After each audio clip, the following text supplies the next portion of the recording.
Hello, love goddesses. How are you? I hope you're doing well, and today is going great for you. I am coming to you with a new podcast recording, and my best ideas are coming in the shower. So, this morning I was in the shower and I started questioning, why do a lot of relationships struggle in the beginning stages, or actually I would say it's to transition into the next stage from the stage of being a couple, being boyfriend girlfriend, to marriage. And the dynamic very often is blocked by the fact that we are afraid to change. And this could be in both. We used to say, hey, he's so committed, right? But girls do the same thing. Girls are non-committed, and in most cases that is simply because we are afraid to change our identity of who we are. We are afraid to go from, hey, I love my freedom and I love to party, and I want to like do this and this and this and explore myself, and I am so secured within what I think who I am, which is what my identity is. And now you are asking me to transition to a new stage and change my entire identity. It is a massive shift, and it is a hard process for all of us to go through. And that is one of those things where you kind of wonder, is this worth it? And what if it doesn't work out? What if I'll suffocate? What if I do want to go and explore other relationships, and I don't want to stick to just one relationship, right? And all of those thoughts are going through every one of us in our heads, because we really don't know, like with anything in life, we don't know what life's gonna bring our way.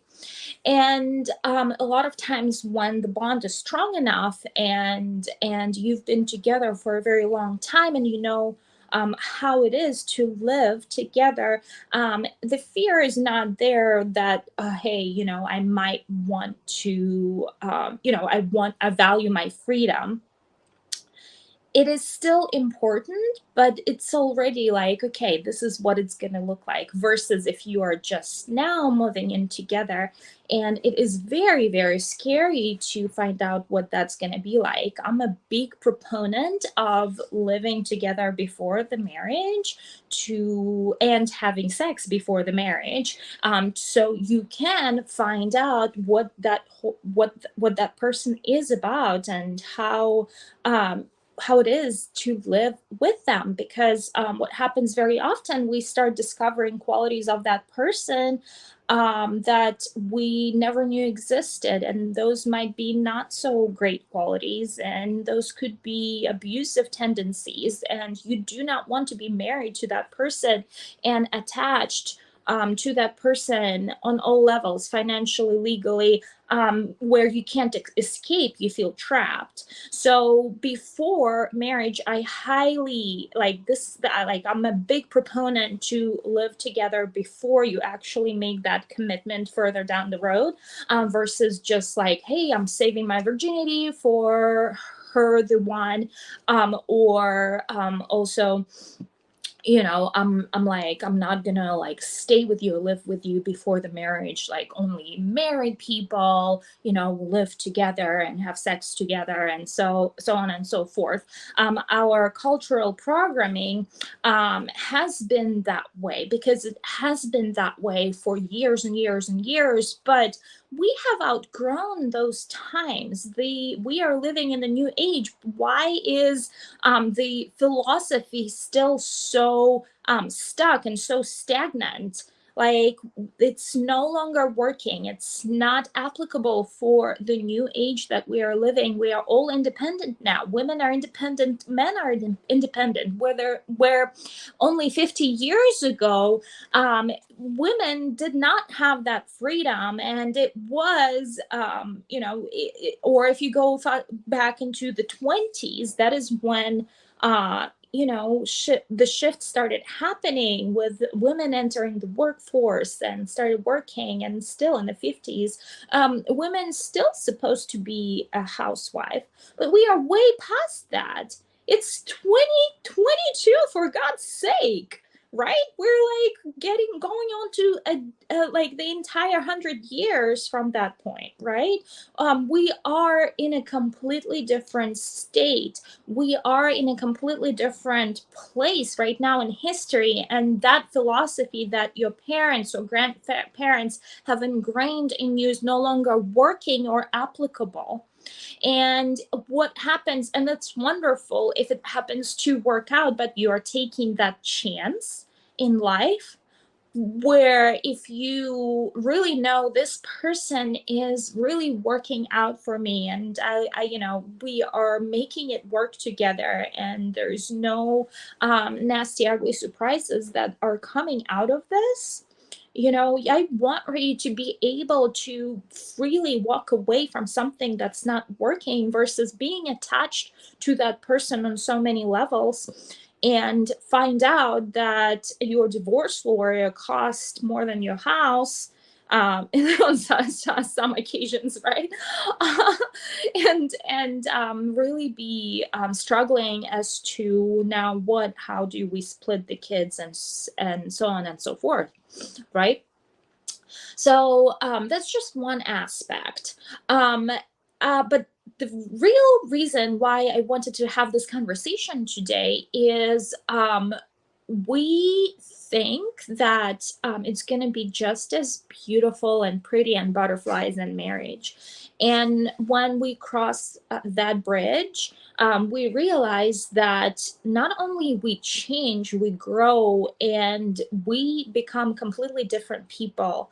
That is simply, and that's a very normal part of the process. And it is because life experiences that we go through make us change, and we make decisions to what degree we're changing. You may have experienced death, and you may now think, oh my God, life is fragile. I got to live every moment of it. Or you may have experienced death, and now you are like, oh my God, I got to value that person. So the same situation, the same life experiences cause different outcomes in different people. When I lost my son, I said, life is fragile. I gotta have, like, I'm gonna live to the moment. I'm gonna open up my voice. I've been suppressing my voice. I'm gonna like use the finite time that I have to make a difference in the world, right? And that is when my journey started, where I could have gone into very dark space, into the depression, and just lost. I could have lost the juice for life, or like committed suicide, right? Like I have that choice to as to what decisions I can make, and in what ways I can grow based on the life experiences that I have had. I believe it was Tony Robbins who shared originally the story of two brothers who had a father who was a drunkard. And I may have talked about this before. And one brother grew up to be very successful and financially abundant, where the other one is poor, and he became a drunkard himself. And both of them said it is their father who made them who they are. It is their father who made one drink and be miserable in life, and it is his father that made the other one successful, and having goals in life and striving, so he cannot be the father. I don't know what it is, but for some reason I can't talk today. It's like I'm like losing my mind, my words don't come to me as quickly. I don't know what it is, but we'll go with that. We'll go with that anyway.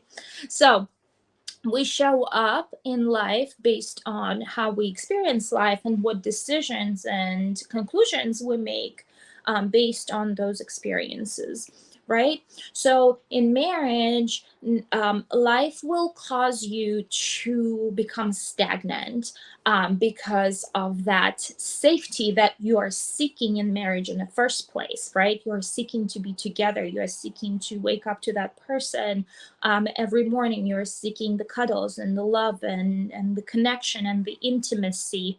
However, once you have so much of it, you not only start noticing you are in a safe zone where you realize I don't need to work anymore, on that relationship, and you just start taking it for granted. That is big percentage of people. Believe me, you most likely will be in that same boat to a certain degree. Some are higher, some are lower, some are still working on the relationship, some are still making an effort to go on dates, but majority of people just take it for granted.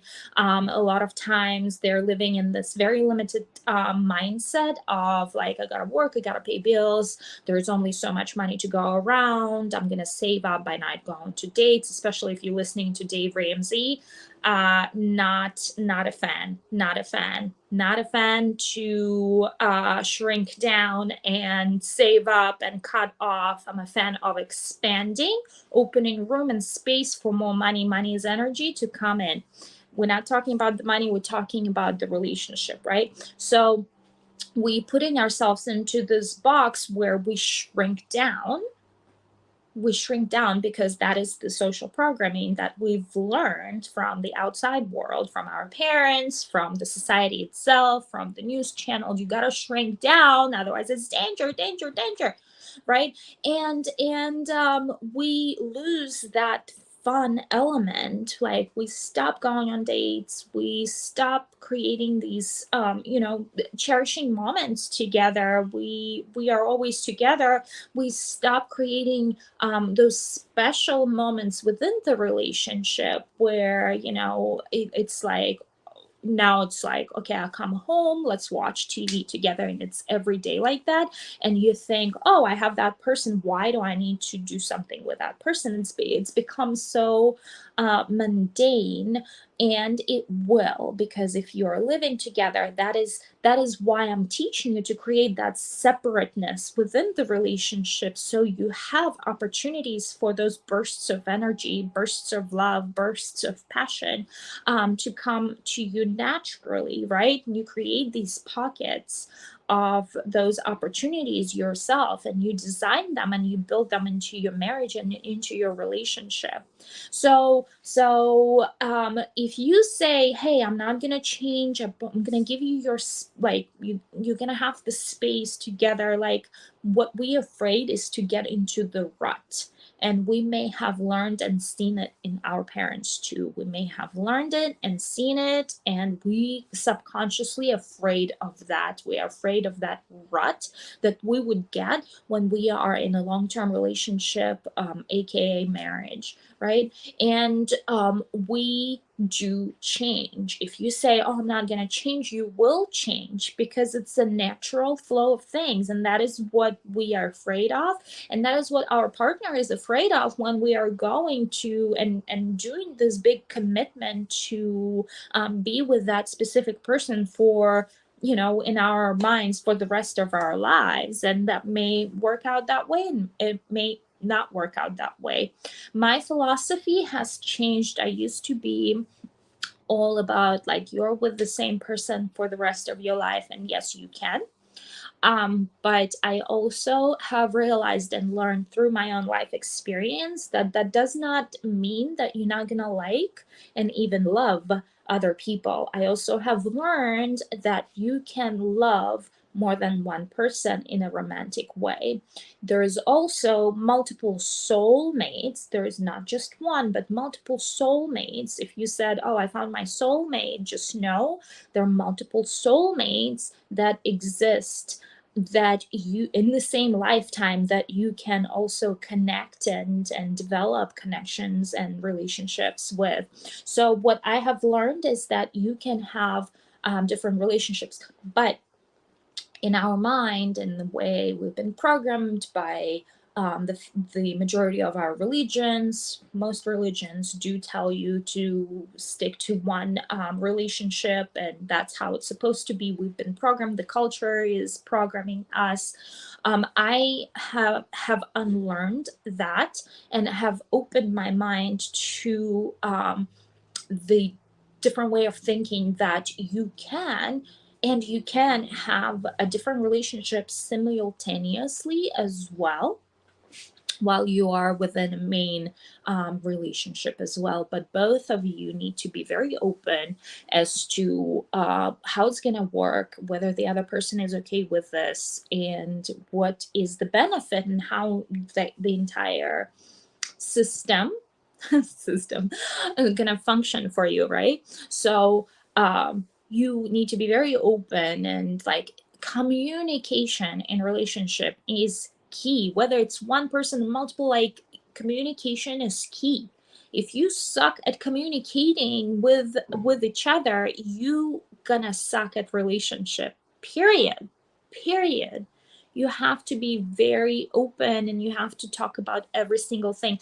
And if you chose that person, you got to be open completely with your ideas, like, and the other person will, like, that's the key in a relationship. He or she must accept you for who you are, the bad and the good, right? Like, yeah, and the other person must accept you for having certain desires that may not relate to the certain person, to them specifically. They might understand that you will have those temptations, and you will have those ideas, and you got to be in that safe space. You got to be fully open. You got to be fully open. That's the only time and the only way it's going to work for you, right? That's the only way it's going to work for you. So we change in marriage because life comes at us with different situations and different environments, and we go through this together, and we go through life together, and we change together, right? But what we don't want to see in a relationship is, and that is what we ultimately are afraid, and that is why we non-committed to the long-term commitment within the same relationship, is when we get married. Not you will change who you are. You will change who you are. You become a different person. You'll gain weight after childbirth, which is like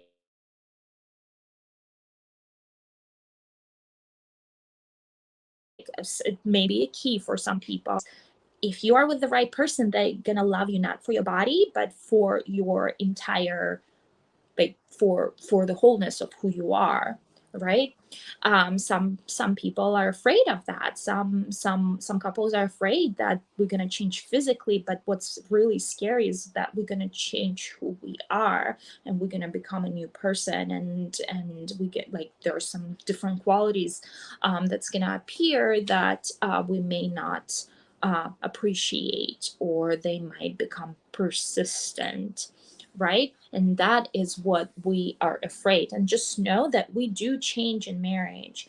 But yet again, it's your choice, and you can choose to stick and fall down the rabbit hole, or you can choose to keep it passionate and exciting and create that separateness, and still work on that relationship, and still create the excitement, and still create and treat the relationship just as when you were still dating, in the dating phase, when you made an effort, and you created situations, and you went out to dinners, and you traveled together, and you did go to yoga classes together. So what happens now?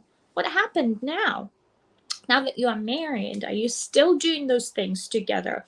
Or has it gone separate way altogether completely?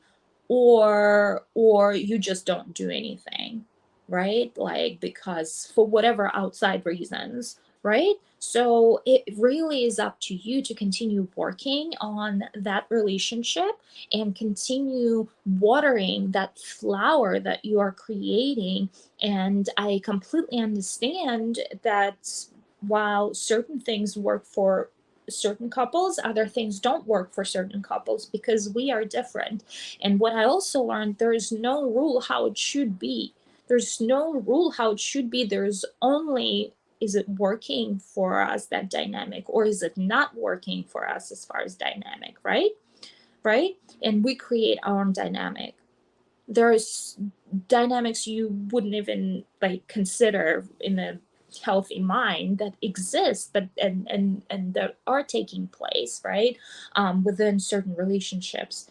And it's really for you to explore, discover, and change together and grow together as a couple, right? And that is when the change is natural and a growth process is natural, and you are doing it at the same level versus growing apart, or you growing really high and he's left, or vice versa, right? So that is very, very important to keep in mind. And that is what I want to bring your main attention today is whether you are considering marriage or you are already married and you wondering like, okay, we used to be so fun and exciting and we went to vacations together, and before kids, I used to dress up and wear high heels, and now what happened? Like, look at us now, 3 kids later. He is like covered in kids spit, and like I'm like have no mind like of my own, right, to like even think straight. Like, we're so tired, we're tired. And that happens when you have little babies, but then you grow out of that stage, and what and it sticks and it doesn't work, or it goes back where you still creating, you keep recreating and reinventing yourself, and you create new opportunities to date each other as a couple as if you were in the beginning stages of the relationship. And that is what I want for you to preserve, and that is what I want for you to keep in marriage, that spark, that treat it as if you just met him. Send him the text messages, or he sends you text messages every morning to wish good morning, right? Make coffee for each other, care for each other as if you were still in the beginning, despite the kids, despite the marriage, despite life difficulties, despite work schedules, despite anything. If you are able to maintain that level of passion and love and care in the relationship, it's gonna stay, and both of you are going to be happy within that dynamic, unless something else, some other desires come up for you and you decide, you know what, let's try this. It's innovation, innovation, innovation, just like anything in life or in business too. In business too, it's very much like in business. Something stops working, it's like, oh shit, how do I do it differently? And same thing in relationship, and it's gonna change. Just know it's gonna change. It's not never gonna stay the same. It's gonna change. The question is when, and how are you gonna handle it? And with that, my love, I'm gonna leave you with some food for thoughts. When did your relationship changed? Has it changed? How were you acting differently? How are you different now in the relationship versus when it was first starting? I'm gonna give you the moment to think, and I will see you next time. Thank you. Bye.